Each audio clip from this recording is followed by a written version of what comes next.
Talagang dapat tumpak ang ginagawa mo, lalo na sa pagsugpo ng kasamaan. Leaders should not be a terror to good conduct and should protect its citizens by instituting systems of fairness and equality.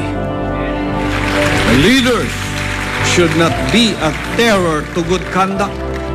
Proverbs 17:15, he that justifieth the wicked and he that condemneth the just, even they both are abomination to the Lord.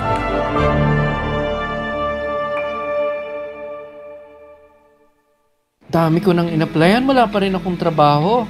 Help! Ang taas na naman ang tuition fee sa eskwela. Help! Nakaligtas ka nga sa COVID. Hihimatayin ka naman sa taas ng bayarin sa ospital. Help! Ang party list na subok na sumaklolo sa mga kababayang humihingi ng tulong sa panahon ng kagipitan. Piliin ang party list na nagbibigay ng malaking help sa mga problema ninyo. Help Pilipinas Party List! The Philippines can only be united when the people will realize that we have a country of our own, stand on our own, and be patriotic and loyal to our own. When it comes for love of our country and sovereignty, we should all be one. There should be no division because we are all Filipinos.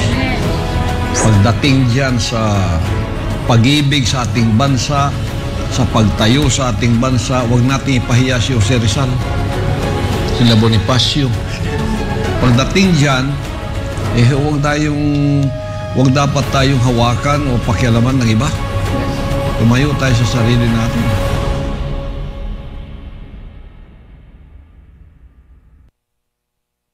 The views and opinions expressed by the program host do not necessarily state or reflect the official views and position of Sunshine Radio DZR 1026 Manila, Suarosug Media Corporation, and Sunshine Media Network International. Para sa Diyos at Pilipinas nating mahal, kailangan yung tayuan yung prinsipyo. Kailangan nandudong ka lagi sa tama. Para ito sa mga tunay na lalaban para sa bayan. Pagkamali, banatan. Pero pag tama naman, palakpakan natin. Yan ang Banateros, walang inuurungan. Pag tama, palakpakan. Pag mali, ay babanatan. Yan ang Banateros, boses ng ordinaryong Pilipino. Banateros ay walang makakaawan. Yan ang Banateros, walang inuurungan. Pag tama, palakpakan. Pag mali, ay babanatan. Yan ang Banateros, boses ng ordinaryong Pilipino. Banateros ay walang makakaawan.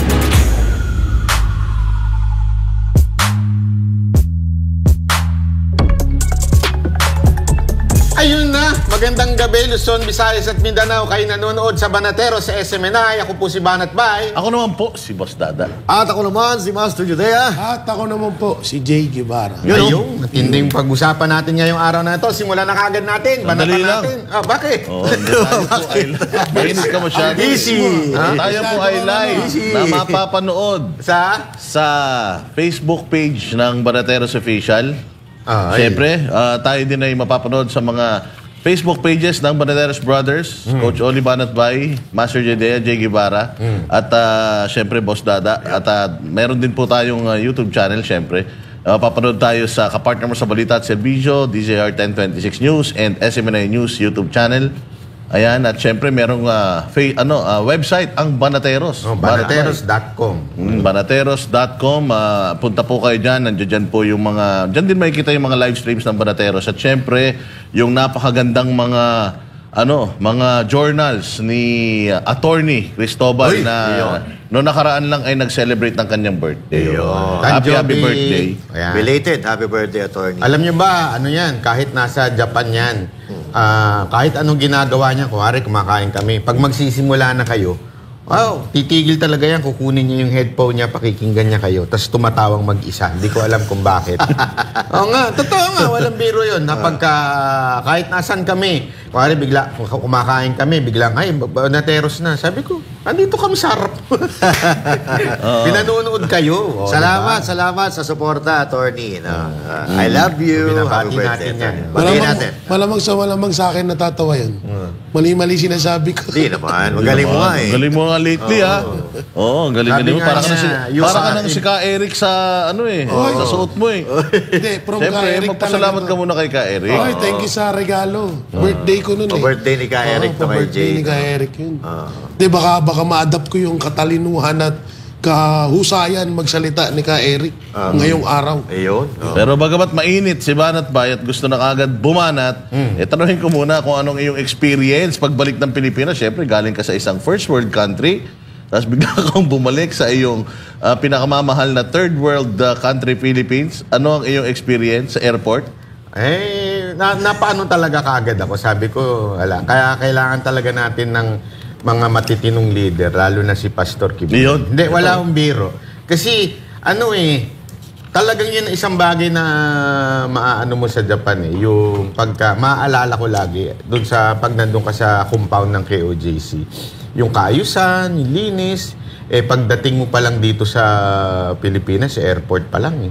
Hindi ko maintindihan bakit ang dilim. Yung bang simpleng bagay, sabi ko nga akala ko ba magaling si San Miguel, di ba? Simpleng bagay lang eh. Paliwanagin mo man lang yung ilaw para man lang, kasi alam mo yun, di ba? Malaking bagay na yun. Pati elevator. Kasi nag-elevator kami. Yung elevator, nakasulat na nga doon, priority ang mga pasahero. Abay, puno ng mga empleyado.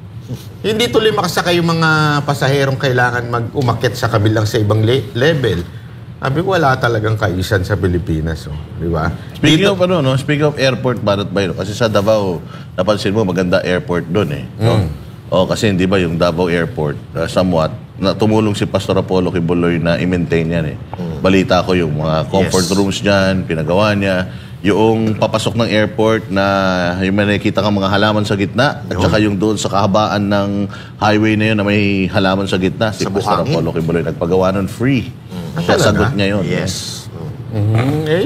Kaya nga yun ang unang agad ko naalalay na na-inspire ako. Sabi ko, kailangan talaga natin ng good leaders. Hindi ko lang naman sinasabing si Pastor yon. Marami pa namang iba. Pero ang maganda kasi kay Pastor noon, talagang nagawa niya na doon sa compound. Di ba? Maayos na kagad yung compound pa lang. So yun yung maaalala mo. Dahil alam mo naman, di ba, sa Japan, kahit, sa gabi, di ba, marami nagiinuman. Pero pag gumising ka ng umaga, balik sa malinis na ulit. Ganun sila. Hindi ko nga maintindihan bakit ganun yung ugali nila eh. Siguro, talagang naka-embed na sa kanila yung kalinisan. Alam mo, pinakamalupit doon na kinaasaran ko, pero wala talagang choice. Yung sa coffee shop nila, yung ibabalik mo yung nakahiwalay yung plato, nakahiwalay yung tray, iba yung basurahan.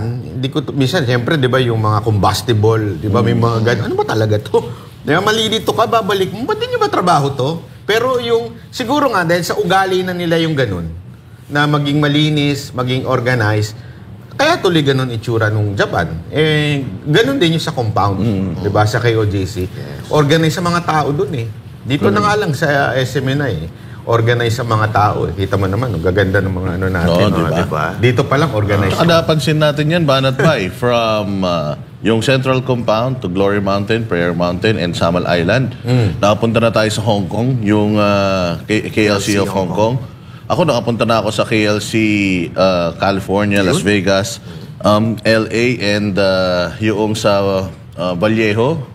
Tapos ito, napuntahan pa natin yung KLC sa Japan. Yung sinasabi mo na disiplina na consistent, disiplina na standard, pare-parehas. Mula dito sa Davao, sa Amerika, Hong Kong, at tsaka dyan sa Japan. Pare-parehas yung standards ng KOJC, KLCs. Talagang katulad ng mga Hapon na parang nasa nasa DNA na nila, nasa dugo na nila. Master Judea. Ayun na nga, although hindi pa tayo nakakapunta ng Japan at sana next year makapunta na tayo dyan, nakikita naman natin sa mga balita. Sarado na next year. Kung kailan kami nagbalak pupunta, sarado na pala. But anyway, Speaking of kalinisan, kilala naman talaga yung mga Hapon sa kalinisan. Kasi dati may kapitbahay ako Hapon eh. Malinis talaga siya. Kahit sa bahay, kahit harap namin, binawalis nun eh. At sa Davao naman, talagang adapted na nila yung kalinisan kasi yun ang yun ang utos ng mga namumuno, yung mga leader nila, maging malinis, maging masinop. Compare naman dito sa Metro Manila, kanina lang, yung nagdaang di ba, yung traslasyon, yung inalasan doon sa Luneta. Grabe na naman. Ayoko na, huwag na natin pag-usapan yan. Baka mabanata ko na. Medyo naiirita ako dyan eh. Yun nga, kinumpare ko lang siya. Kaya nga, sabi ko, kailangan talaga natin ng isang leader na katulad ni Pastor Apollo Kibuloy na talagang ang marunong magbinti na ng kalinisan, talagang puro kalinisan sa pagkatao, kalinisan sa kapaligiran, kalinisan sa pag-iisip, spiritual. Kailangan natin yan. At sabi ko nga kagabi, si Pastor Apollo Kibuloy ang magbabalanse dito sa gobyerno natin kasi bukod sa magaling siya sa personal, sosyal, at meron pa siyang kakayahan spiritual. Sabi nga dito normal na yun sa Japan yung kalinisan. Actually, normal. Pag madumi ka nga doon, paliliguan ka doon eh. Kaya lagi ko naliligo eh. Mukha pa naman ako madumi minsan. Hindi naman. Nasubukan mo paliguan ka doon? Black beauty ka lang, pero hindi ka madumi. Pag pinaliguan ka doon, talagang linis na linis ka. Speaking of yung mga linis-linis, natatandaan ninyo yung pagka ilang araw ang yung SMNI dyan sa Liwasan Bonifacio. Noong peaceful rally sila dyan. 7 days. 7 o 8 days. Balita ko talagang pagkatapos, naglilinis ang mga taga KOJC. Bago sila magsimula at pagkatapos nililinis nila. Kaya tuwing umaga, kapag cleared yung Liwasan Bonifacio, ang linis-linis. Eh doon sa sa Davao, ginawa din nila yan. Pag-alis ng mga pulis, diba? Oh, yeah. Kinabukasan, nininis. Yung mga bulaklak, pinalitan. Yung mga grass na doon, na ano bang tawag doon, pinalitan din yun lahat. Speaking of pulis doon sa KOJC, naalala ko din dito sa Quiapo, nangyari, dapat nilagay dyan si Torre. Oo, kasi diba? Medyo... Kasi anyway, siya naman yung kakawawa kasi yung mga pulis na nakita ko kanina tinutulak-tulak doon sa Quiapo. Yes, sabi ko nga, bakit doon konti ang ilagay? Yung sa KOJC na antitino ng mga tao. Talagang damakbak inilagay. Dapat nilagay doon si Torre, di ba? Yes. Kaya lang baka kasi daw, pag si Torre nilagay doon, hagisan ng panyo. Bakit nila? Santo. Hindi, baka mapagkamalan na yun. Santo ninyo. Si Nazareno. Grabe naman kayo kay General Torre. Hindi, yung ang pinakamalupit pa dyan, nung bagyo. Walang halos mga polis na mga nag-rescue sa baha. Kasi pero nung panahon nung na walang ginagawa yung mga tao sa KOJC compound, alam niyo, nakikita ko talaga sa leader eh. Titingnan nyo, Davao, good leader. Ang linis ng Davao. Yes. KOJC, good leader. Ang linis ng KOJC sa Japan, sa ibang bansa. Marikina. Sa Marikina. Yan. Sa rin yan. Good leader, mga Teodoro. Ang linis ng Marikina. Actually, Marikina nagsimula niyan. Yes. Pinakamalinis. Yes. Pero napuntahan ng isang dumi. Ayun nga, oo. Pero ito, mga partners, yung bagong mga pulis ba yan, mga sundalo na dinag-test sa Davao, puro negative. Walang nag-positive kahit isa. Kala ko ba magulo ang Davao? Yan yung news na mismo ang magsasabi sa kanila. Sinasampal sila ng katotohanan. Pero sino nagbalita niyan? Sino nagbalita? Ito, nakita ko dito kanina sa binalita ba yan ng ibang mainstream? Wala. Tayo lang magbabalita. Ay, wala. Allergic sila dyan pagka mga ganyan dapat yan i-vlog na natin yan. Tulad nito. Ayan. Yung balita na 17 million pamilyang Pilipino nagsasabing sila ay mahirap nitong 2024. Di ba? Milyon-milyon Pilipino daw nagsabing sila ay mahirap nitong 2024. Yan ay base sa pinakahuling survey ng social media stations or SWS. Alamin sa balitan, Sheena Torp. Hirap maging mahirap. Yan ang sabi ni Aling Cristina nang makapanayam ng SMNI News Team patungkol sa estado ng kanilang buhay sa panahong ito. Yun nga lang, 3 trabaho na ang pinasok niya para lang talaga kumita at nang mapakain at mapag-aral ang kanyang mga anak. Kakaunti lang kasi ang kinikita ng kanyang asawa bilang construction worker na sinabayan pa ng walang humpay na pagsirit sa presyo ng bilihin. Maglabandera po, basahan, is sa kantin. Sobrang hirap, ma'am. Iba-budget ko sa anak ko yun. Magkano ng bigas ngayon? Ulam, lalo na mga gulay natin is tumaas. Ricado natin, tumaas. Kuryente natin, tumaas. Tubig. Paano masapat yun, ma'am? Ang kahirapan ay isang malawak at masalimuot na isyu na kinaharap hindi lamang ni Aling Cristina kundi ng maraming Pilipino. Sabi ng DSWD, hindi raw sila nagkulang. Kasunod yan ang inilabas na survey ng Social Weather Station na higit 17 milyong pamilya ang nagsabing sila'y mahirap nitong December 2024. Maraming mga disasters na nangyari. Yung El Nino, yung mga iba't ibang mga bagyo, and of course yung inflation.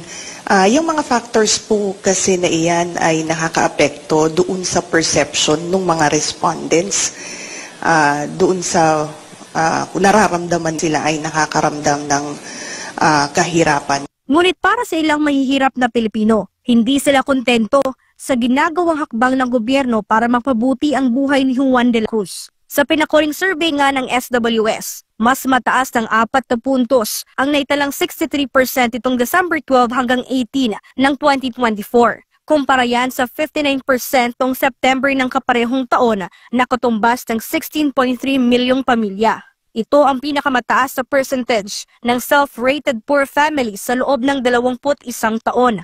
Nasa 26% ang naniniwalang hindi sila mahirap, habang 26% din ang nagsabing sila'y nasa borderline. Isinagawa ang survey sa pamamagitan ng face-to-face interviews sa higit 2,000 individual sa bansa. Ang dami nagugutom ngayon sa hirap ng kawalan ng trabaho, hindi makapag anak buhay, hindi makapag-apply dahil wala ma-apply ng iba. Nagiging kawawa ng Pilipino. Sana tulungan naman nila yung mga mahirap para hindi na makagawa ng masama yung tao. Kasi yun ang dahilan din makagawa yung tao ng masama dahil sa kahirapan ng pamilya. Kasi ma'am, minsan dinadanas namin yung langkain. Kasi pag lalo na yung basahan namin, nahuhuli pa sa kanto. 5-6 lang po yung utang namin sa Bombay. Uhulihin pa ng MMDA, Oplan. Ano pang ibabayad namin? Para sa Diyos at sa Pilipinas kung mahal, ito si Sheena Torno, SMNI News. Kawawa ang mga Pilipino. Tapos, ito na yung sinasabi natin, mga partner Puro kasi tayo ayuda, naubos na yung ayuda. Paano na? Hindi ba? Kailangan kasi talaga ng mga Pilipino, yung sustainable na income. Kailangan talaga natin trabaho, hindi ayuda. Kasi kahit na ilang libo, 1,000 ibigay mo sa tao, pag nagastos nila yan, kung wala silang parang buwan-buwan na sinusweldo, wala silang trabaho, wala rin. Mauubos, napakabilis maubos ng pera, mga partner. Yes, totoo yan, partner, no? Kasi ito, ang problema natin ito, napag-isip-isip ko, kung ikukumpara natin sa nagdaang administrasyon, nakita ko kasi yan doon sa datos, na yung pag-utang ng Duterte administration nung nagsisimula sila ng kanilang administrasyon, pa-billion-billion lang Billion. Not until dumating yung pandemic, tsaka yung Marawi.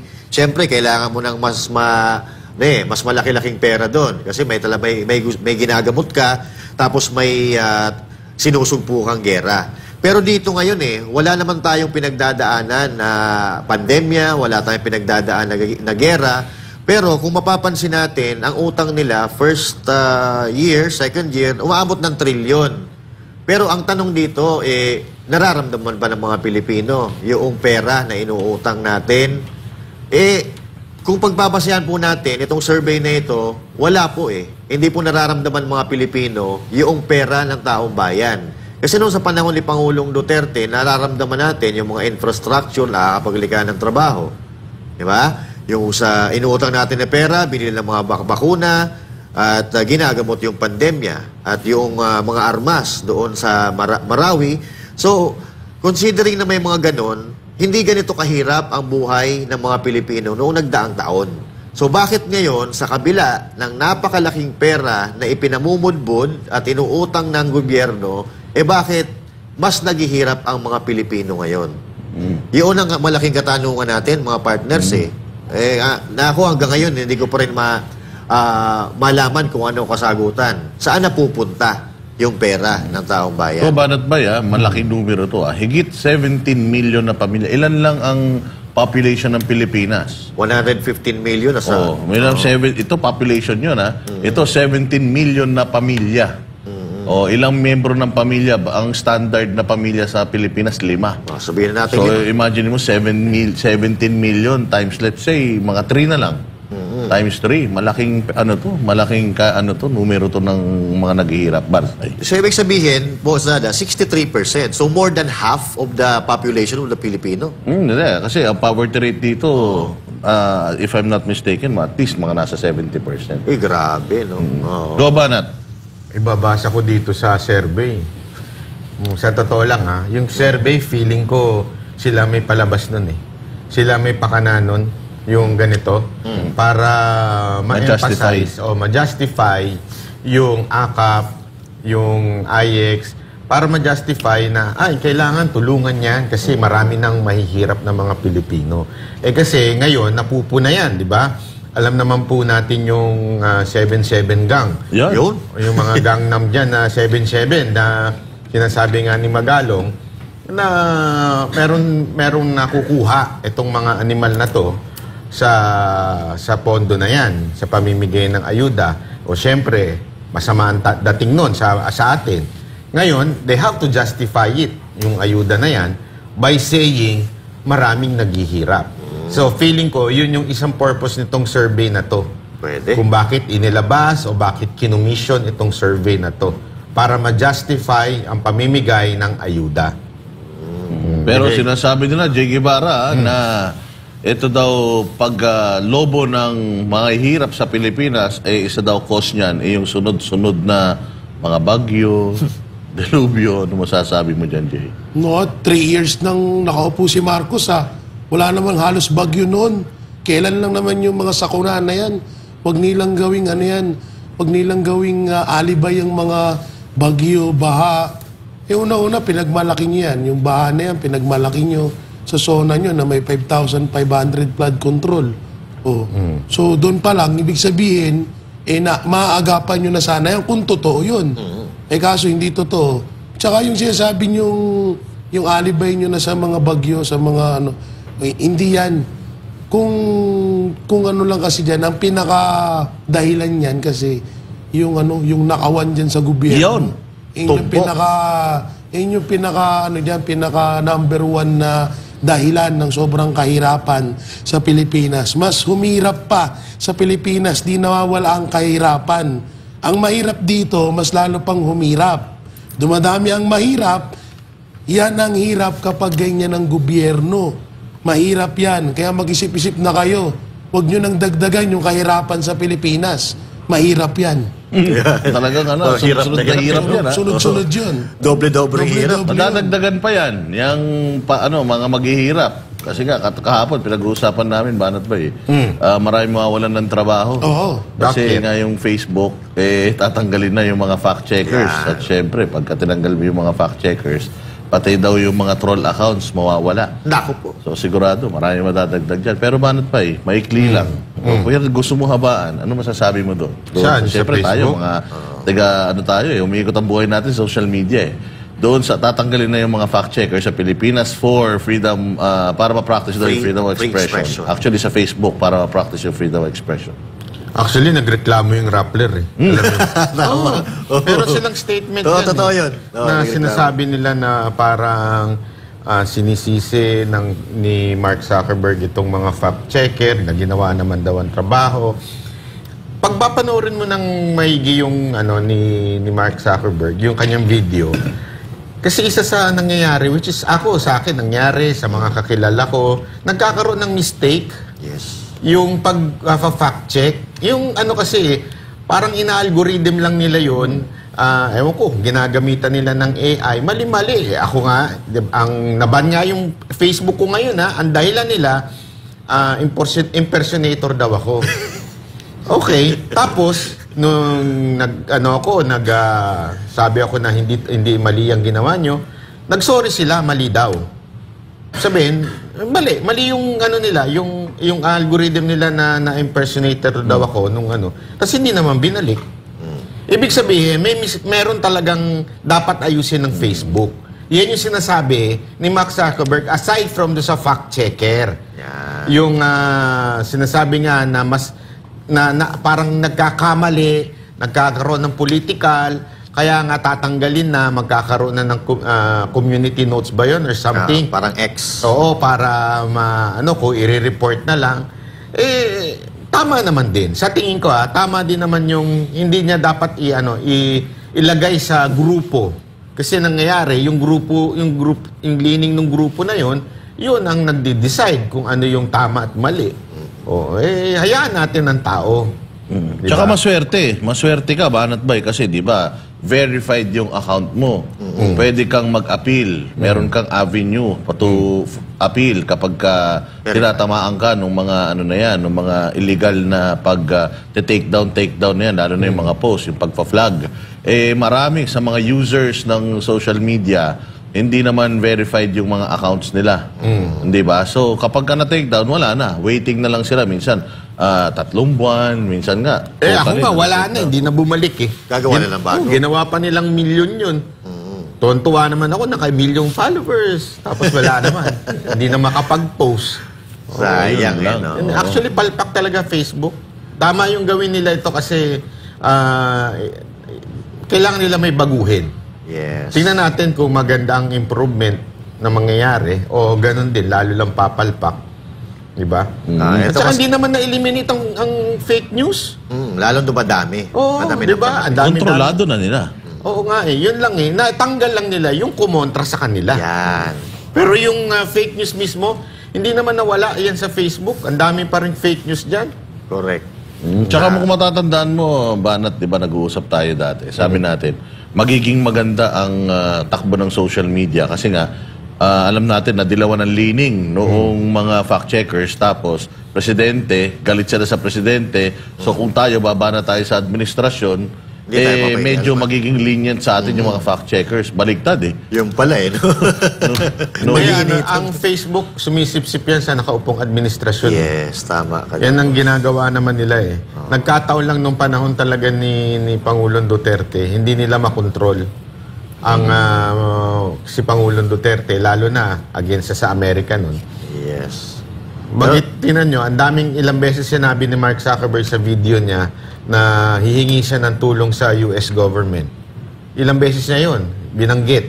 So talagang ang leaning nila is US government ewan ko kung ano mangyayari. Sana maayos. Yes, abangan natin yan. At syempre, sa kabilang banda, sa paglobo ng utang ng Pilipinas, dapat umanong tiyakin ng gobyerno na hindi ito mapupunta sa bulsa ayon sa dating palace official.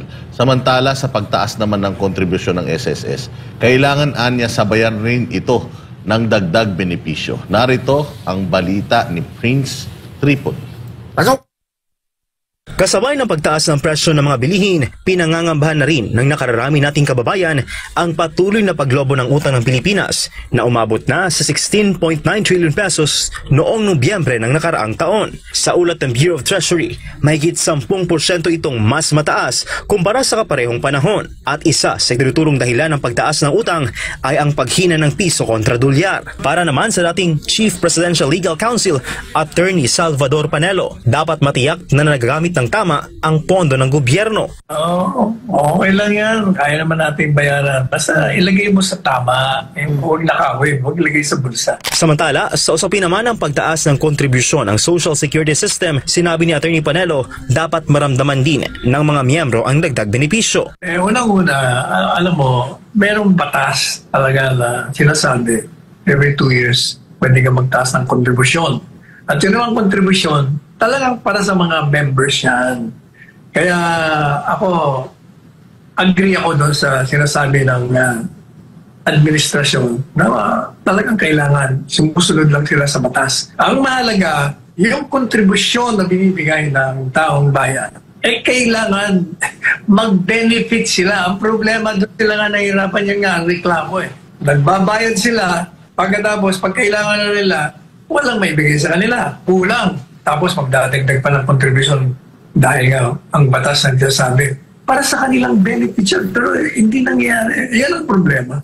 Sa pagpasok nga ng taong 2025 ay sinabayan ito ng dagdag singil sa contribution. Mula 14% ay magiging 15% na ito ngayon. 10% dito ay babayaran ng employer habang ang natitirang 5% ay sasagutin ng employee. Ito si Prince Tripoli, ang inyong citizen correspondent para sa Diyos at sa Pilipinas nating mahal. All-time high, mga partner, yung ating utang sa Pilipinas. Pero wala tayong nakikitang mga infrastructures. Wala tayong nakikitang mga bagong highways, bagong expressways. Wala tayong mga nakikitang bagong mga tulay. Matatandaan ko noong panahon ni Mayor Isko Moreno, pandemic pa noon, meron silang naitayong isang ospital sa halagang 3 bilyon. Kaya nga sabi ni Doc Willie noon, imaginein mo, 3 billion, makakapagpatayo ka na ng ospital. Pero napakalaki ng budget ng Department of Health noong panahon na yon dahil lalo na pandemic, wala silang naipatayo kahit na isang ospital. O dapat naging wake-up call sa atin yon. Noong pandemic, nagkaroon ng maraming kakulangan sa hospital beds dahil sa sobrang dami ng ng nagkasakit. And hindi yan, that is something na pwedeng mangyari ulit. So dapat natuto na tayo. And here comes this new administration. Ang dami nitong perang pumapasok pero makikita mo, wala silang napapagawa. Okay, samantalang katulad na sinasabi nga, nung panahon ni Isko, pandemic pa, nakapagpatayo siya ng ospital sa halagang 3 bilyon, sa dami ng flood control system project pa lang 2 araw, pwede ka na pala makapagpagawa ng isang magandang ospital niyan. Banat bay? Ayun. Matindi talaga. Yung sinasabi mong utang na ginawa ni Isko noon, yan pa yung parang binabanat sa kanya ngayon. Itong administrasyon ni Lacuna. Pero, mantakin mo. Hindi kasi naisip ko lang bigla. Naalala ko yung tinanong mo kanina. Anong unang-unang napansin mo nung pagdating ko dito? Dumiretso ako sa Malate. Alam mo, unang nakita ko talaga yung basura. Sabi ko, ang sagwa naman ito. Anong meron? Bakit may basura sa gitna ng daan? Malate yun Tapos sabi ko nga, di ba itong pinupuntahan ng mga foreigner doon, Japanese, Korean, Chinese. Kasi makikita nila may basura sa gitna ng daan. Di ba? Na anong dahilan? Dahil nagyayabang yung mayor ninyo dyan ngayon na wala daw siyang inutang, wala rin naman siyang nagawa. At wala rin, ewan ko sabi nga nila, hindi daw nababayaran yung kumukuha ng basura dyan. Sana kung yung inuutang natin ngayon sa Pilipinas, nakikita natin yung resulta. Yun na importante. Yung sinasabi naman ni Sal Panelo na okay lang naman mangutang, normal naman ang nangungutang. Kahit naman nung panahon ni Pangulong Duterte, nangutang. Pero nakita. Yung resulta, nakita. Merong infrastructure na ginawa. Ang dami kayang nagawang infrastructure nung panahon ni Pangulong Duterte. Ngayon, wala. Ang nangyayari lang, kung ano lang yung napondo noon, yung nagawa, yung pinlano noon, hindi lang ang natatapos ngayon. Di ba? Walang bago, ika nga. Kawawa naman. Kasi paano saan mo bababawiin yung inuutang mo? Siyempre, sa paglago ng ekonomiya, paano lalago yung ekonomiya kung hindi ka naman gumagawa ng mga trabaho, ng mga negosyo? Tsaka ang liit ng Pilipinas para hindi mapagduktong-duktong. Yun. Hindi, isa yan kasi nung meron kaming nasa Tokyo kami, nagpunta kami na Nagoya, as in, balikan. Mantakin mo, binalikan lang namin yon ng train, isang oras kalahati lang. Lang kami doon, nag-show lang ng bahagya, tas bumalik din kagad. Pero malayo yun, no? Oo, at marami pa yung time namin na mamasyal.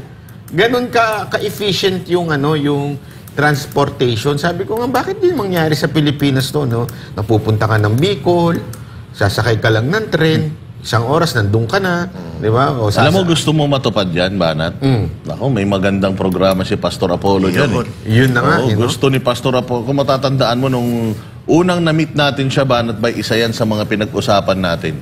Meron daw siyang nakausap na isang Chinese na tinanong niya, do you think doable na ang Pilipinas ay pagduktong-duktongin through yung mga tulay? Ang sabi daw nun, ang laki ng China. Na namin, napakaliit ng Pilipinas, ang laki-laki ng China. Yung China nga, nagawa namin, kayo pa. Sobrang doable daw yun. At saka kung makikita natin, di ba yung Macau, yung papunta ka ng mula Hong Kong hanggang Macau, dumaan pa ng ilalim ng dagat. Imagine mo, ganun yung technology nila. Sabi niya, with the current technology na meron kami, ang liit-liit ng Pilipinas, saglit lang yan. Pero bakit? Kapitbahay naman natin ang China. Pero bakit hindi nangyari? China Yun. Actually, alam mo, pag may nakita ka sa mga video ngayon, may usong, sabi nga ng iba, gusto mo makatipid, huwag ka mag-Japan, magpunta ka dito sa China na to. Itong lugar na, nakalimutan ko anong name nun. Sabi niya nga dito, kung akala mo, high-tech ang Japan, pumunta ka sa lugar na to sa China, mas high-tech dito. Kasi sa totoo lang, yung naisip natin na... Shanghai yata yan. Basta, sinasabi natin na ang China, hindi, ngayon sobrang ganda na daw talaga ng mga train system sa China. Isipin mo kung ganyan sana sa atin, every weekend nasa Boracay tayo. Oo, kasi... Pagka tayong Boracay, 30 minutes lang, nandun ka na. Sarap diba? Ganun ka lang, tulay. Samantalang yung Boracay na yun, from Malay, Aklan, ang liit-liit, ang lapit lang nun, binabarge mo pa yun 15 minutes kung dadaan mo ng tulay yun, samantalang yung Samal, papunta ng malapit na matapos yun, di ba? Dito nga sa atin, palabas ka pa lang ng moonwalk 30 minutes. Yan ang problema. Di ba? Go, Master Judea. Okay, regarding naman sa utang natin, ito ang problema nga natin, Sa kabila na napakalaking utang natin ng Pilipinas ngayon sa administrasyon ni Pangulong Bongbong Marcos Jr., bakit marami pa rin ang mga kababayan natin na nagugutom? Ako, nag-agree ako doon sa sinasabi ni Boss Bay kanina. Pero sa nakikita natin ngayon, parang totoo Kung maglibot-libot ka diyan sa probinsya, kasi ako gagaling ko lang ng probinsya, talagang ramdam doon ang kahirapan ng buhay. Kasi pag magbigay ka ng 100 doon, talagang parang nadugtungan mo na yung buhay nila. Kapag magbigay ka ng 50, na parang nadugtungan, tuwang-tuwa sila dahil sa sobrang kahirapan at sobrang mahal ng bilihin. At ang problema dito, hindi lang utang pala. Pag sinabing utang pala, hindi lang pala basta-basta utang to. Meron tayong tinatawag na external tsaka internal na utang. Ang nakakatakot yung external. Kasi binabayaran pala natin yon dollar. O kung anong currency nung inutangan nating bansa. Halimbawa, Japan. Yen. So may interest yun. At nagpa-fluctuate ang presyo ng dolyare sa ibang currency sa buong mundo. Na minsan daw maabot sa 15%. At parang hindi ho natin nababayaran ng buo yung external na utang natin at parang yung interest lang nababayaran. So habang lumalaon daw di umano, parang padagdag ng padagdag. So yung internal naman na utang natin, yung utang natin dito lang sa loob ng ating bansa, binabayaran yan sa pera natin, piso. So yun lang ang problema natin, yung external debt natin. So pataas ng pataas, habang tumataas ang ekonomiya, papalpak ang ekonomiya natin, lalo namang lumalaki ang utang natin externally. Kaya nga siguro maganda rin, mga partner, na yung, di ba, since nandiyan naman na yung akap na yan, siguro aside from giving itong mga ayuda na ito, sana i-train na din nila yung mga Pilipino kung papaano ma-manage itong mga pera na makukuha nila from the government para maging sustainable. For example, paano magnegosyo, di ba? O kaya gaanan yung mga requirements na kinukuha ng mga magninegosyo ng mga maliliit lang, kasi yun ang problema dito sa Pilipinas. Kahit gusto mo magnegosyo, kahit maliit lang, dadaan ka sa sangkatutak na proseso Minsan, magkano lang yung puhunan mo, yung gagastusin mo para maglakad ng mga papeles, mas malaki pa sa wala na, lugi ka na. So, wala rin nangyayari. Jay Guevara. Ang masama pa dyan, Ang masama pa dyan, Bustada, yung halimbawa, bibigyan ng akap yung mga Pilipino ng pera. So, tuturuan nga nila kung paano gastusin yun. Ang masama dun, kasi nababawasan yun Kada lapag ng pera sa iba't ibang kamay, pabawas ng pabawas yan. Hanggang sa napupunta na lang doon sa kababayan natin. Halimbawa, 10,000, isang pamilya, o 10,000, isang tao. Magugulat ka na lang pagdating doon sa tao, 3K na lang. 1.5 na nga lang. Minsan 1.5 pa. So paano, di ba?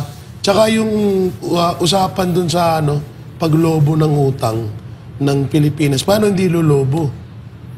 Yung mga walang kwentang proyekto, yun ang pinaglalaanan ng napakalalaking pondo.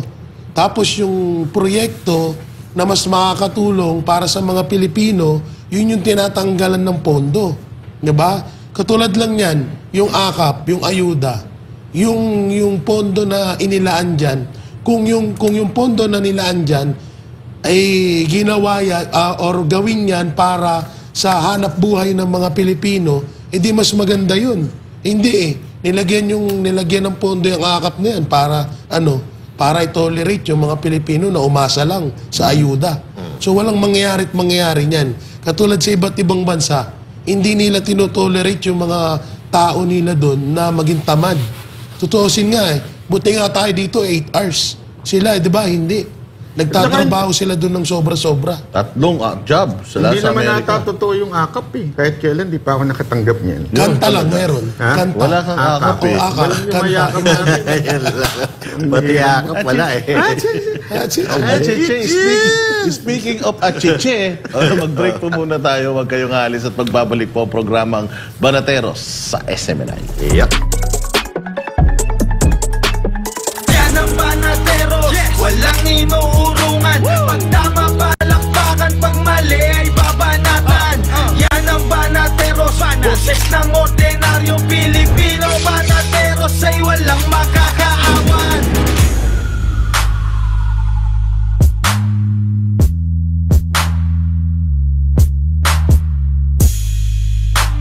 Dahil sa malasakit, mas nailapit ni Senator Bongo ang serbisyong pangkalusugan sa ating mga kababayan. Prioridad ang edukasyon at sports. Kaya panalo ang kabataan. Serbisyong may puso at proteksyon sa mga OFW. Para kay Senator Bongo, ating Mr. Malasakit, bisyo ang more serbisyo. Dami ko nang in-applyan, wala pa rin akong trabaho. Ang taas na naman ang tuition fee sa eskwela. Nakaligtas ka nga sa COVID, hihimatayin ka naman sa taas ng bayarin sa ospital. Ang party list na subok na sumaklolo sa mga kababayang humihingi ng tulong sa panahon ng kagipitan. Piliin ang party list na nagbibigay ng malaking help sa mga problema ninyo. Help Pilipinas Party List! Puwersa ng Pilipinong Pandagat, Ato Libay. Puwersa ng Pilipinong Pandagat, Ato Libay. Puwersa ng Pilipinong Pandagat, Ato Libay. Puwersa ng Pilipinong Pandagat, Ato Libay.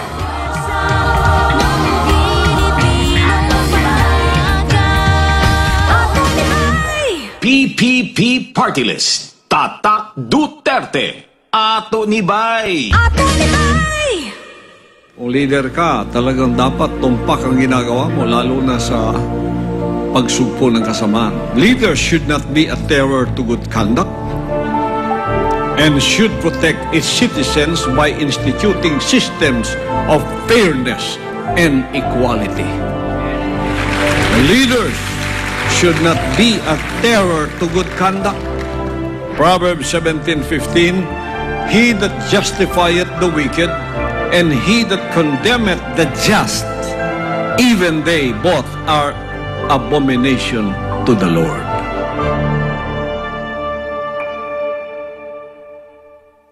Yan ang Banateros, walang inuurungan. Pag tama palakpakan, pag mali ay babanatan. Yan ang Banateros, boses ng ordinaryong Pilipino. Banateros ay walang makakaawan.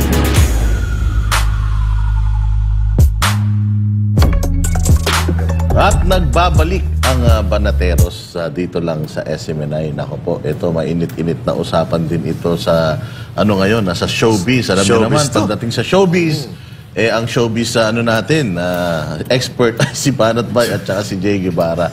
Ayan, so ibalita mo na ito, Master Judea. Matapos ilabas kamakailan ng isang kontrobersyal na film teaser kung saan tampok ang pumanaw na aktres na si Pepsi Paloma, ay sumugod naman ngayon sa korte ang veteranong host, actor na si Vic Soto upang sampahan ng kaso. Ang direktor nito, narito ang balita ni Troy Gomez. Naghaya ng TV host and movie actor na si Vic Soto ng kasong kriminal laban sa movie director na si Daryl Yap. Si Soto ay sinamahan ng kanyang may bahay na si Pauline Luna sa Muntinlupa Regional Trial Court sa pagsasampa ng kaso araw ng Huwebes. A lot of people have been asking me, ano reaction mo? Eto na po yun. Ito na po yung reaction ko. Sabi ko nga, ito yung walang personalan ito. I just trust in our justice system. Ako'y laban sa mga irresponsibleng tao, lalo na pagdating sa social media. Ayon naman kay Attorney Enrique de la Cruz Jr., abogado ni Soto, 19 counts ng cyber libel ang kanilang inirereklamo laban kay Yap dahil sa mapanirang teaser video ng upcoming na movie na The Rapists of Pepsi Paloma. Sa trailer ay highlight sa eksena ang pagtatanong kung ni-rape nga ba ni Vic Soto si Pepsi Paloma. Ayon sa abogado, masama ang naging dulot ng trailer sa pamilya ni Soto. Nakatatanggap anya ng rape threat si Pauline at pambubuli naman ang nararanasan ng kanilang anak na si Tali sa eskwelahan. Maraming physical threats. So nalilimitahan ngayon ang movement ng aming kliyente dahil natatakot sila ngayon pumunta sa mga public spaces nang walang bodyguards, mga ganun. Na dati hindi naman nila kailangan. Nakita niyo naman how well-loved he is. Yeah. And mababago yung ganyang kilos niya at pakikitungo sa tao kapag nagpatuloy yung ganitong mga physical threats. Sa isinampang cyber libel case ay may kalakip din itong claim for moral damages na nagkakahalaga ng 20 milyong piso. Ang libel ay hindi kasama sa pinoproteksyonan. Malaya kang magbigay ng sarili mong katotohanan pero hindi mo pwedeng ibenta at mamanira ng iba. No, kaya maraming pelikula na gumagamit ng ibang mga alias, gumagamit ng ibang pamamaraan para hindi makasakit o makapanira ng iba. Pero ito, diretsahang tinawag na rapist yung aming kliyente. Kaugnay nito ay pinag-uutos na ng Muntinlupa RTC na tanggalin ang trailer ng pelikula at pagtigil sa pelikula sa lahat ng platform sakaling lalabas. Ito ay matapos katigan ng korte ngayong araw ang petisyon ng kampo ni Soto na writ of habeas data na isinampa 2 araw na nakararaan. Ayon sa abogado, isinampa nila ang petisyon dahil sa nilabag ng pelikula ni Yap ang privacy rights ni Soto. Yung po ang basihan kung bakit nag-file kami ng writ of habeas data dahil walang consent. At sa ilalim ng ating Data Privacy Act, ang mga sensitive personal information, hindi mo pwedeng i-collect, i-process, i-share, i-disclose nang walang pahintulot ng data subject. Sa kabilang banda ay inihayag naman ni Direk Daryl Yap sa kanyang post sa Meta na malayang makapagsampa ng kaso ang sinuman. Naniniwala ang direktor na sa pamamagitan nito ay mas lilinaw ang katotohanan at mas sasagot ang mga katanungan sa issue. Para sa Diyos at sa Pilipinas kung mahal, Troy Gomez nag-uulat, SMNI News. Ako, mixed reactions talaga ang inaani nitong issue na to. Kasi hindi ko bata pa kasi ko, hindi ko inabot dyan si Pepsi na yan Coke talaga ako parang presidente natin, mahilig din sa Coke yung Coca-Cola. Ako yan ang naging childhood hero. Sino? Pepsi Paloma. Ay, grabe. Childhood hero pala si Pepsi Paloma. Pero nako, medyo mabigat ito kasi mabigat ito kasi may mga pangalan palang lumabas dyan sa teaser na hindi ko pa kasi napan yung teaser, so di ako makapag-react dyan. Banat Bay, anong masasabi mo dyan? Napanood ko kasi yung kasamahan ni Pepsi Paloma, yung interview ni Julius Babaw. Sabi talaga daw sa kanya ni Pepsi Paloma, hindi totoo. Celebrities. At publicity stunt lang ng manager. Kasi noong unang panahon, uso kasi talaga yan. Hindi ko sinasabing ito yung nangyari pero uso kasi talaga mga manager gumagawa ng skandal para lang sumikat yung, lalo na pagka ganyan yung artista mo, yung bold star. Gagawa yan ng skandal para sumikat. Yun yang sa ibang bansa. As in, talagang naglalabas ng malalaswang videos, pagtatalik para lang sumikat yung artista nila. Mayaman pa to anak pa ito ng isang milyonaryo. Ginagawa nga yun Kaya nga, ako talaga, para sa akin, noong laging binabanggit yan, wala namang maipakitang enough proof. For me, for me. Hindi dahil sa kinakampihan kong TVJ. Pero wala naman silang pinakitang enough proof para sabihin na totoong nangyari. Ni mismong yung tao, hindi nga niya sinabi. Although dito, sa pelikula, sinabi niya. Kaya nga, ito yung sinasabi nilang papasok dito yung libel kung walang bagong ipinresinta na ebidensya si Direk. Pero kung meron siyang bagong ipinresinta na hindi pa alam ng publiko, tapos nag-conclude siya na talagang may ginawa si Vic Soto, doon hindi siya hindi siya madadali doon kung meron siyang bagong pinresinta. Yun lang nagbigay lang siya ng opinion niya according to the evidence. Ibig sabihin nun, walang actual malice. Kasi yung sinabi mong actual malice, dapat meron ka talagang gustong sirain na tao. Without without anything na gusto ko lang talaga sirain to. Actual malice. Yun yung hinahanap kasi na elemento pagdating sa cyber libel. Actual malice. Pero kung may nakita kang ibang ebidensya, ito yung nakita ko, ito yung nagkwento, ito yung walang actual malice dun. Kung sinabi mong, okay, kaya pala, pwede nating sabihin na may ginawa si Vic Soto. Walang actual malice dun. Kaya napakaganda nito. Totoo lang natutuwa ako na tumakbo sa korte si Vic Soto. Makiklear na talaga. Oo. Kung ano ang cyber libel, ano ba ang sakop ng libel, makikita talaga natin. Kasi sabi nga nila, saklaw ng freedom of expression, pati ang paggawa ng mga pelikula, pati ang mga pelikulang ginagawa. Pero katulad nga na sinasabi ni partner Jay kanina, nabanggit kasi ng buo yung pangalan nitong nag-aakusa. Kaya kasi kung ako lang, sa tagal na nitong issue na to, kaya lang ginamit na kasi yung yung welfare ng mga bata. Yan yung talagang medyo mabigat dyan. Kasi kapag kayan na yung reason kung bakit ka nagsasampa ng kaso, talagang alam natin, maraming maraming nakikisimpatya dyan. Master Judea. Sa akin naman, eto, sa bandang politika naman, sana itong nangyayari dito, hindi ito personal at hindi ito diversionary tactics para makalimutan yung mga tunay na issue ng ating bansa, Pero nakita naman natin na mayroong nagkasuhan, so talagang may pinag-uugatan talaga. So tama yung sinabi ni Boss Bay, kasi hindi ako mahilig din sa mga arte-artista, mga bali-balita na ganyan. So hintayin na lang natin. Kasi ako curious din ako talaga kung sino talagang nagsasabi ng totoo. Si Pepsi Paloma ba? Or itong tatlo? Kasi matagal na. Ako nakamulatan ko na yan may mga pangalan binabanggit regarding dyan sa Pepsi Paloma case, pero wala naman tayong makitang ebidensya. So now, magkakaroon ng kalinawan pagkatapos nitong investigasyon na ito. Kasi dito sa korte natin, ako naniniwala pa naman ako na lalabas talaga yung katotohanan. At sana mabilis.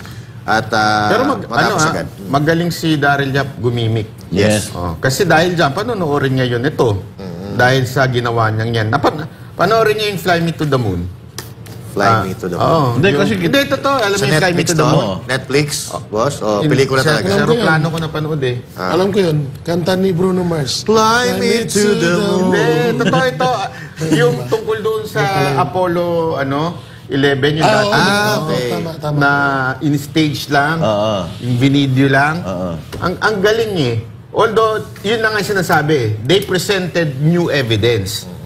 So, iniisip ko grabing libels nito kung sakasakali. Ang nilibel na doon, presidente ng Amerika, na inutos na pekein. Yung sa moon, di ba? Yung pagpunta sa moon. Kaya lang, may bagong ebidensyang inilabas. So ito dapat, ganito rin yung kay Daryl Yap. Kung may bago siyang ebidensyang ilalabas, makakalusot siya. Correct. Sa sa libel na Kaya lang, yun na nga. Ang galing ang gumimik ni Daryl. Ganda yung sinabi mo kasi Banat Bay, magkano lang parang yung libel, yung total na damages, parang 25 million lang, plus 1.5. Kung kikita tong pelikula ng pero dapat maganda kasi pangit yung last time niya talaga? Yung yung ano niya, yung after nung yung una medyo... Made in Malacanang na yan. marami pa nabudol nun. Yung una, dahil pag nanood nun para mga tanga yung mga yun, nanood pa. Alam naman yung kusino bida doon, di ba? Alam naman natin, panukta ko noon ni Amy yun, siya bida doon. Mantakin mo siya lang bayani doon. Yung kapatid niya man, walang niya. Isipin mo lang yun yung pangalawa, sabi nila wala na halos nanood Kasi nga, dahil sa na-realize na nabudol, tapos na-realize din nila na binubudol pa uli sila na para naman kay Amy yun. So, malaking comeback ito para kay Maganda yung strategy, no? Sana maganda yung pelikula. Maganda, alam mo, maganda yung sasabihin ni J. Guevara dito. Siyempre. Nireserve talaga natin yung huling komento para kay Jay kasi ito lang ang mukhang showbiz sa amin si Jay. Ayan, artista. Masasabi mo dito sa issue na to kasi considering na ikaw ay dating TVJ hanggang ngayon naman Hanggang ngayon. Hanggang ngayon naman. Hindi naman nawala yun On a TVJ defender's point of view. Kasi nung una, wala talagang pangalang Vic Soto. Noon pa mang issue na to, kay Pepsi Paloma, walang Vic Sotong nadadawit dito. Kundi Richie Dorsey and Tito Soto lang ang nadadawit. Hindi ko lang masyadong tukoy kung kasama si Enyo Master nung sa isyong to, no. Pero ito ay talagang isa lang maituturing na isang urban legend. Itong issue na to. Una, walang sapat na ebidensya at talagang ito ay gawain na talaga nung tawag ba doon, producer ba yun? Or nung yung humahawak kala Pepsi Paloma. Ang humahawak kasi dyan ay si Ray De La Cruz. Sino yun? Sino yun? Yun yung manager. Okay. Na talagang ganyan ang gawain noon pa. Kasi nung panahon ng Tito Vic and Joey, nung kasagsagan, sobrang sikat kasi talaga yan. Hanggang ngayon. Biruin mo yung student canteen at yung natalo nila yun. Lunch day. No, yung may isa pa, yung lunch isa pang lunch day. Ganun sila kasikat na tinalo nila lahat ng mga prime time show. So, etong si Ray De La Cruz, kailangan niya ring kailangan niyang maiangat yung mga talent niya.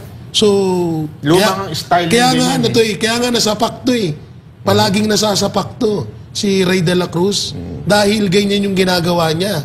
Buhay pa ba yan? Si Ray De La Cruz? Patay na siya. Hindi ka na madidimanda niya? Hindi na ako madidimanda nito. Pwede ka pa rin demanda pag patay. Pwede pa ba? Doon na lang. Kita-kits na lang kami doon. Sa taas. Kung nandun siya. Pero tama si Jay dyan, Ang daming ganyang manager. Hindi, talagang ginagawa yan na para sumikat yung At isa pa, may katotohanan yan dahil sa interview ni Julius Babaw, sinabi yan doon ng mismong kasama ni Pepsi Paloma na si Cola. Kasama niya yun saan? Kasama niya doon sa party na yun? Hindi lang. Kasama niya. Barkada niya sa pagiging bold star at pagiging... talagang kaibigan niya. Isang bahay silang tinitirahan. Yung ba yung palaboy na ngayon, dyan sa Maynila? Ay, hindi. Iba pa yun. Iba naman yun. Pero kasama pa rin. Kasama yun. Parang isang grupo sila. Puro soft drinks pangalan. Puro soft drinks ang si Sarsi. Si Sarsi. Nakatunayan, may isang grupong ganyan yung nagubad sa Baywalk. Oo, nag-pictorial. Yan, sigurado. Yung nag-pictorial, inabutan ko si Maris Racal na Si Maris Racal na. Yung Baywalk na para sumikat, nag-pictorial sa bridge. Nag-shower. Ang alam ko, may nag-pictorial dito si Diana Subiri. Iba pa yun. Sinasabi mo yung kay DJ mo. Hindi, iba pa yun. Iba pa ba yun? Rian Ramos, iba yun. Hindi, yung kay DJ mo. Maureen Larrazabal ba yun?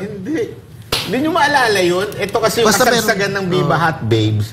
Di ba sikat na sikat ang Viva Hot Babes? Para pumasok itong grupo na to, yung Baywalk Buddies? Oo.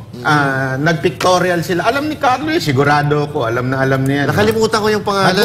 Oo, naligo doon sa Baywalk, nag-pictorial. Nakabikini. Kaya sila sumikat. Ayun. Ang dumi ng tubig doon. Hindi wala pa yung Dolomite Beach noon Sa ito pa. Kaya, alam niyo, totoo yung sinabi ni Attorney De La Cruz, Attorney Buko, na bakit sila nagsampa ng kaso. Kasi kapag usapang true to life story movie at dinawit yung pangalan mo doon, kailangan may basbas ka doon Lalo't yan, Vic Soto yan Hindi naman yan. Diba? Hindi naman yan katulad ng mga bayani natin na kahit medyo may pagkamali-mali yung ng pelikula at kahit madawit yung pangalan nila doon, okay lang kasi wala na rin sila. Matagal nang Hindi kaya gusto lang ni Daryl na mapatawag ni Barbers? Baka nga. Baka yun. Hindi talaga. Barbers, yan na lang ipatawag mo. Huwag na kami, ha? Kaya purpose lang talaga dito is sumikat yung movie. Yun lang. Wala nang ibang purpose dito. Sumikat yung movie at pagkakitaan. Kasi alam nila, kasi kauna-unahan, ngayon lang nadawit ang pangalang Big Soto sa issue ni Pepsi Paloma. Kasi hindi talaga siya diyan kasali. Hindi siya diyan na pag-uusapan. Ngayon lang. Dapat ang isunod ni Daryl Yap yung yung bayong sa Okada. Mas maganda yun. Yun ang dapat na bayong sa Okada. Tsaka yung meron. Yung dalawang bag sa airport. Nako, sa airport ng Davao. Oo. Sa airport ng Davao, maganda. Dalawang duffel bag yun. Talagang matindi, matindi yung napakalalim talaga ng mga nalalaman ni Jay pagdating sa showbiz. Yeah. Dapat dito sa Banateros, meron na tayong laging showbiz portion. Portion. Tapos si Jay si Jay kasi mukha rin bold star. Dating artista yan, yung mga nanggagahasa. Ay, mukha ni Max. Mukha ni Ito, may kwento ko lang. Sa Panday. Short story. Sige. Binuhay kami ng siyam na magkakapatid ng sila mama. Siyam silang magkakapatid. So maagang nawala ang lolo ko. So binuhay ang siyam na magkakapatid sa pag-aartista ng lola ko. Na minsan extra siya sa may bilang kami sa mga artista. Dugong artista pala kayo. Siyempre, obvious naman. Kaya ano pala. ka ba? Wala halata. Pero Jay, matanong ko lang. Jay, matanong ko lang. Dukod sa dugong artista kang hayop ka. Dugong artista ka. Hindi, kasi siyempre, di ba, totoong binuhay ng lola yun. Stand woman, tsaka pag extra sa mga pelikula. Kayo naman, di ako nagmura. Sabi ko, sheet of paper, kailangan nyo nang basahin to. Pero speaking of, dahil siyempre, na-meet mo yung mga Soto, sila Tito Soto, Tito Sen, yan. Kamusta ba sila? Okay. Bilang mga iniidolo mo? Parang kung yung expect ko dati kasi sa mga katulad niya, nila Tito Soto, ganun din yung expect ko sa mga kila PRRD. Kasi ikaw ba naman na yung tipong parang ang taas-taas nila, parang hirap mo silang kausapin. Ako, sa mga experience ko dyan. Sige. Hindi, sa totoo lang, parang mabait sila. Stricto lang, pero mabait sila hindi yung parang kasi 'di ba si Joey medyo parang chick boy ang dating. Hindi matino sila. Ewan ko para sa akin kasi nakakasama ni Mo kayo nung sa Itbulaga matino naman sila. Meron ako isang host na alam ko hindi matino. Ako rin kilala ko yan. Kailan mo sasabihin na pumapatol sa 12 anyos. Sabihin ko sino yun. Next. Patay tayo dyan. Sino yun? Curious na lang ako. Ako dun Hindi ko alam yun pero siguro maganda, gawan natin ng istorya yung buhay ni Jay. Sino gaganap? Boss D. Sino gaganap? Siya rin. Wala na, patay na si Max Alvarado. Ay, grabe naman, Max Alvarado. Pero totoo naman sa personal, pag nakita niyo si Jay Guevara, mamula-mula yung pisngi. Minsan na parang malutong na, parang borderline, lechon na Pisngi, masarap kurutin, tas kainin. Pero yung tanong mo, goods yan. Mga sila Tito Soto, Big Soto, lahat naman. Sa tingin mo, itong ginawa na to ni Direct Daryl, para lang yung kanyang pelikula sumikat. So, nanalo, na-achieve ni Daryl. Na-achieve niya, panalo siya dito. Sana manalo rin siya sa kaso. Hindi, kahit matalo siya sa kaso, kung mas malaki yung kikitain niya. Kaya alam may kulong yan Ang libel? Oo. Meron ba? Ilang counts ba't hindi nakukulong si Christy Permin? May kulong ang talaga, by law, may kulong ang libel, pero minsan, may piyansa? Minsan hindi inaano ng judge dahil sa, actually, ayaw na nga ng Supreme Court na gawing criminalize yan diba? So, makakalusot din pa rin siya dyan sa tingin ko, pero yun nga lang. Pero aral na rin to, Bay, sa mga, sa mga baguhan ng mga director, nagagawa ng mga true to life story. No? Kasi totoo naman yun eh. Hindi naman dapat siya masisita doon kung medyo binago niya yung mga pangalan. Kaso denirekta eh.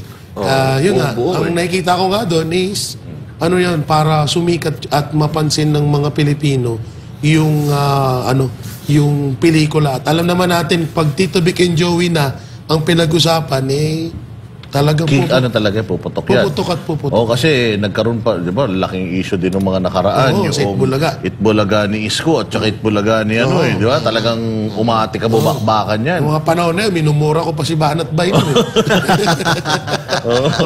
Panahon na yun. Hindi mo alam, no? Yung pala, ngayon, ikaw na mumurahin, di ba?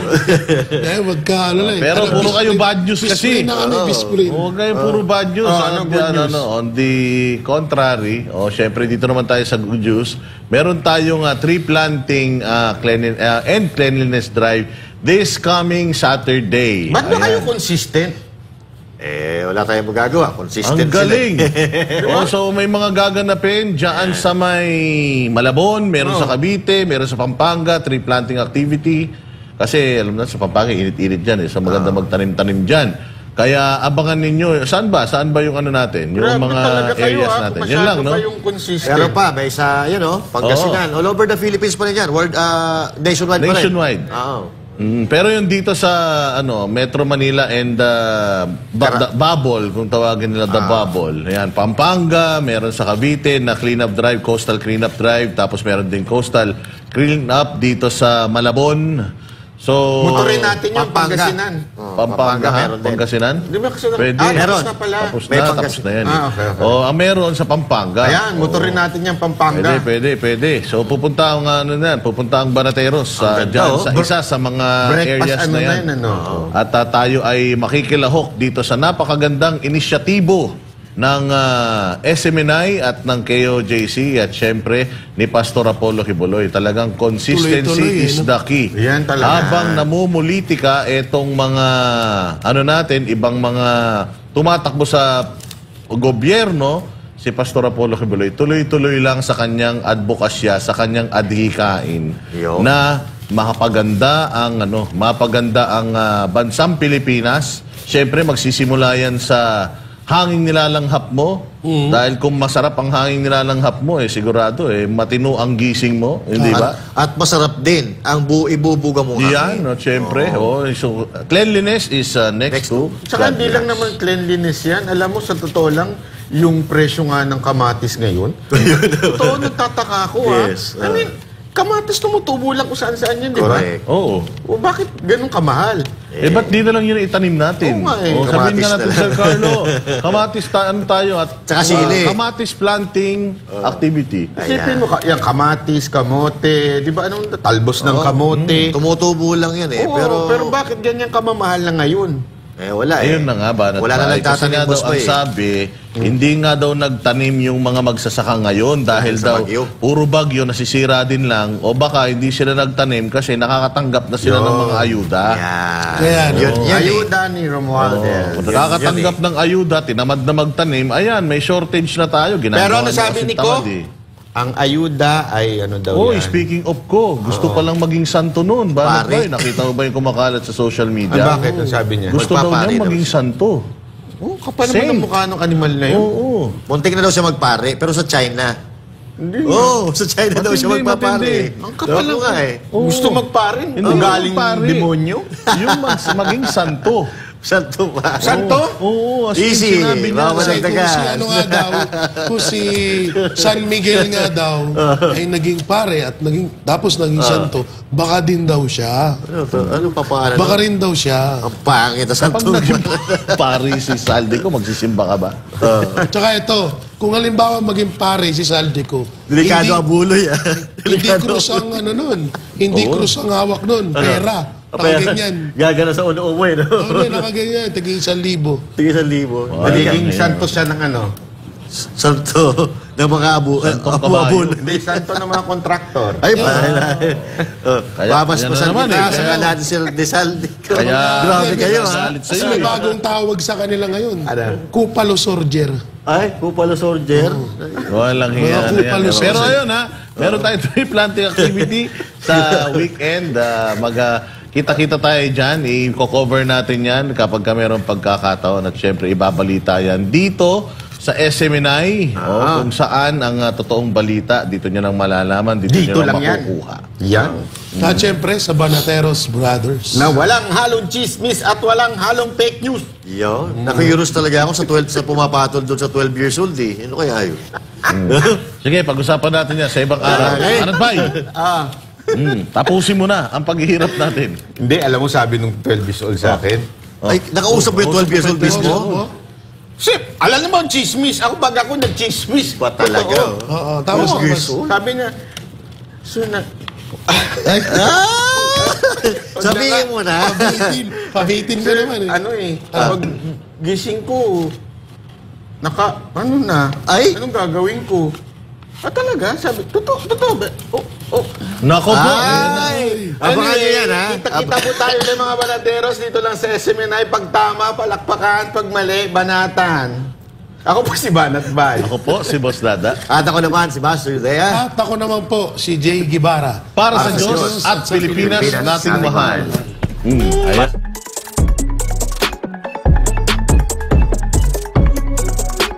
Para sa Diyos at Pilipinas nating mahal. Kailangan yung tayuan yung prinsipyo. Kailangan nandudong ka lagi sa tama. Para ito sa mga tunay na lalaban para sa bayan. Kamali, banatan. Pero pag tama naman, palakpakan natin. Yan ang Banateros, walang iurungan. Pag tama, palakpakan. Pag mali, ay babanatan. Yan ang Banateros, boses ng ordinaryong Pilipino. Banateros ay walang makakaawan. Yan ang Banateros, walang inuurungan. Pag tama, palakpakan. Pag mali, ay babanatan. Yan ang Banateros, boses ng ordinaryong Pilipino. Banateros ay walang makakaawan.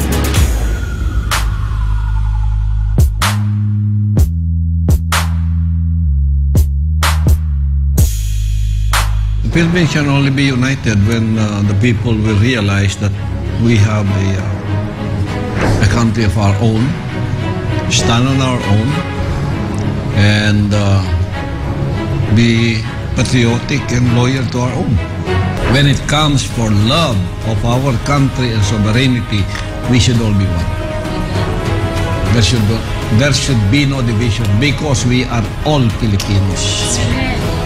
Pagdating dyan sa pag-ibig sa ating bansa, sa pagtayo sa ating bansa, huwag natin ipahiya si Jose Rizal, sila Bonifacio. Pagdating dyan, huwag dapat tayong hawakan o pakialaman ng iba. Tumayo tayo sa sarili natin.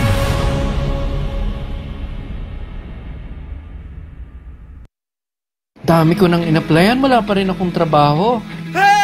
Ang taas na naman ang tuition fee sa eskwela. Nakaligtas ka nga sa COVID, ihimatayin ka naman sa taas ng bayarin sa ospital. Ang party list na subok na sumaklolo sa mga kapabayang humihingi ng tulong sa panahon ng kagipitan. Piliin ang party list na nagbibigay ng malaking help sa mga problema ninyo. Help Pilipinas Party List. Puwersa ng Pilipinong Pandagat, Ato Nibay. Puwersa ng Pilipinong Pandagat, Ato Nibay. Puwersa ng Pilipinong Pandagat, Ato Nibay. Puwersa ng Pilipinong Pandagat, Ato Nibay.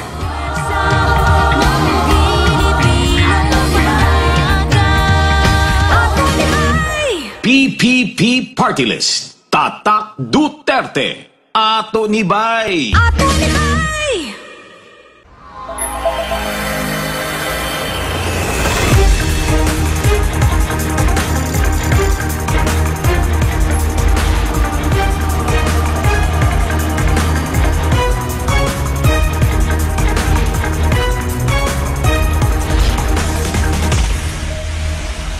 This is SMNI News Channel.